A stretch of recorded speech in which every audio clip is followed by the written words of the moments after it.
In this video, I will cover drawing a sphere and capturing light logic and value structure. We will be working from general to specific and from dark to light. Our drawings will begin with a two-value statement where the shadow mass is established.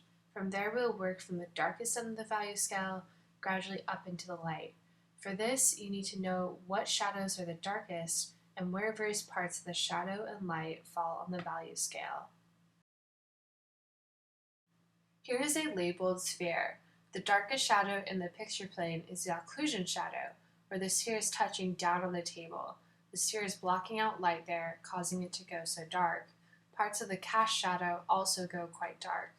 On the sphere itself, the core shadow is the darkest shadow. The core shadow separates the shadow side from the light side. Observe the reflected light on the bottom of the sphere in the shadow mass.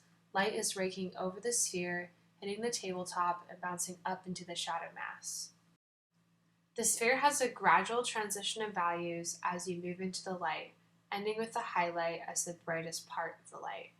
I'm drawing out a two-value statement first. When we create preparatory thumbnail drawings, we will always map in at least two values, dark and light.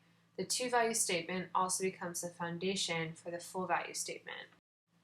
Once the shadow mass is established, work from the darkest end of the value scale up into the light. Start with the occlusion shadow, darkest, then the cast shadow, dark but not as dark as the occlusion, and then the core shadow, which is on the form, and again, it's not as dark as the occlusion shadow. Working this dark to light method helps you to organize your values and have them read accurately. Use your bold pencil for the darker shadows. As you begin to work into the light, use your F pencil and softly layer value.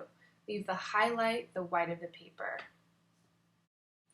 Take your time and continually check your full value drawing against the labeled sphere reference.